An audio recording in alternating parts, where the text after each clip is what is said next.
Hello everyone, मैं राजेश भंडारी आप सबका स्वागत करता हूं अपने चैनल इलेक्ट्रिकल अड्डा में। जैसा आप सबको पता है कि हम क्लास 12 का जो टॉपिक कर रहे हैं, ठीक है, तो उसमें हम पहला चैप्टर पढ़ रहे हैं। तो उसके अंदर हम आज जो करेंगे वैद्युत क्षेत्र की तीव्रता की गणना करेंगे, ठीक है। और वो भी वैद्युत क्षेत्र की तीव्रता की गणना कैसे करेंगे? एक बिंदु आवेश के कारण करेंगे, ठीक। तो एक बिंदु आवेश मतलब, एक बिंदु आवेश का मतलब है कि कोई भी एक आवेश, जैसे अगर आप ले लो प्लस, अगर आपने सपोज प्लस क्यू लिया है, ठीक है, आपने प्लस क्यू लिया, आप माइनस क्यू भी ले सकते हो एक बिंदु आवेश, ठीक है।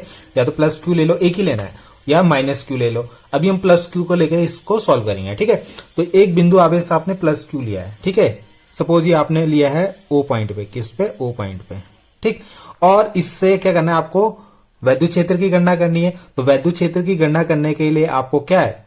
एक आवेश और चाहिए होगा, ठीक है। तो एक आवेश और हम ले लेंगे, जिसको हम लेंगे क्यू नॉट। क्या लेंगे? Q not. क्यू नॉट को बोलते हैं हम परीक्षण आवेश। क्या बोलते हैं? परीक्षण आवेश, जिसपे हम क्या करेंगे? वैद्युत क्षेत्र की गणना करते हैं, ठीक है। तो ये हमेशा कैसा होता है? प्लस ही होता है आपका, ये याद रखना, ठीक। अब इस पॉइंट को हम नाम दे देते हैं ए। क्या नाम दे दिया हमने? ए नाम दे दिया इस पॉइंट को, ठीक है, जहां पे आपने परीक्षण आवेश को रखा हुआ है। और इन दोनों आवेशों के बीच की जो दूरी है ना, उसको आपने ले लिया आर। क्या ले लिया? आर, ठीक है। यहां से यहां तक की जो दूरी है वो ले लिया आपने आर, ठीक है। अब क्या होगा? आपको पता है ये प्लस क्यू है, ठीक है, और ये भी प्लस है। तो यहां पे अगर वैद्युत क्षेत्र की तीव्रता अगर आपको निकालना है, तो प्लस से आपको पता है, प्लस अगर आवेश है तो उससे वैद्युत क्षेत्र की जो वैद्युत क्षेत्र रेखाएं होती है वो कहां की तरफ जाती हैं? बाहर की तरफ जाती हैं, ऐसे, ठीक है।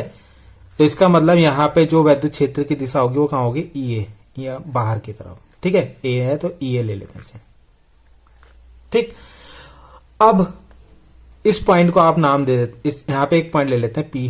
पी पॉइंट नाम ले लेते हैं, ठीक है। कहीं बाहर आपने एक पॉइंट ले लिया पी। तो अगर आपको वैद्युत क्षेत्र की तीव्रता निकालनी है तो आपको उसका फॉर्मूला पता होगा। ई इक्वल टू होता है एफ अपॉन क्यू नॉट। क्या होता है? एफ अपॉन क्यू नॉट, ठीक है। यानी फोर्स अपॉन जो आपका परीक्षण आवेश होता है, उन दोनों के अनुपात को ही क्या बोलते हैं? वैद्युत क्षेत्र की तीव्रता। यानी आपको यहां पे बल निकालना पड़ेगा, उसको क्यू नॉट से डिवाइड करना पड़ेगा, ठीक है। तो ये पता है आपको, ये प्लस है, ये प्लस है, तो इनके बीच में क्या लग रहा होगा? एक बल लग रहा होगा। तो अगर दो आवेशों के बीच अगर बल लग रहा है तो उसका फॉर्मूला क्या होता है? कूलाम के नियम से आपने पढ़ा होगा। एफ इक्वल टू क्या होता है? 1/4 पाई एप्सिलॉन नॉट क्यू, ये प्लस क्यू हो गया, और एक क्यू नॉट इन दोनों के बीच लग रहा है, उन दोनों के बीच की दूरी कितनी है? आर, उसका स्क्वायर कर देते हैं, ठीक है। अब यहाँ पे जो बल होगा इसकी दिशा कहां होगी? आपको पता है प्लस प्लस में रिपल्शन होता है, तो इसकी दिशा कहां की तरफ होगी? बाहर। तो एफ ए की दिशा भी कहां होगी? बाहर की तरफ। तो ए से पी की तरफ, ए से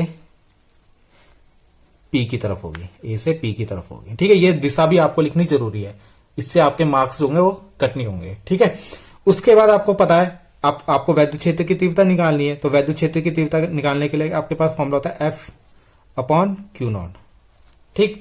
तो एफ की वैल्यू कितनी है? 1/4 pi epsilon not Q not upon R square, और उसको डिवाइड कर दो क्यू नॉट से, ठीक है। तो क्यू नॉट से क्यू नॉट कट जाएगा, तो ई वेक्टर की वैल्यू कितनी आएगी? ये आएगी 1/4 pi epsilon not Q upon R square, ठीक है। तो इसे ई ए ले लेते हैं, क्योंकि हमने ई ए ले रखा ना, तो ई ए हम इसको ले लेते हैं, ठीक। तो ये एफ ए आ जाएगा यहाँ पे। तो ये आपकी वैद्युत क्षेत्र की वैल्यू आ गई, किस पे? ए बिंदु पे, ठीक। अब आपको अगर इसकी दिशा लिखनी है तो इसकी दिशा आपको पता है, यहां कहां की तरफ जा रहा है? बाहर की तरफ। तो यहां से ए से पी की तरफ, ए से पी की तरफ, ठीक। तो ये था आपका प्लस आवेश के कारण। अगर माइनस आवेश के कारण होता, मान लो यहां पे माइनस आवेश होता कोई, और उसके कारण आपको किसी पॉइंट ए पे, जहां पे क्यू नॉट रखा है, वहां पे वैद्युत क्षेत्र निकालना है, तो यहां पे जो ई ए की वैल्यू हो जाएगी ना, वो अंदर की तरफ हो जाएगी। क्या होगा? अंदर, क्योंकि माइनस में क्या होता है?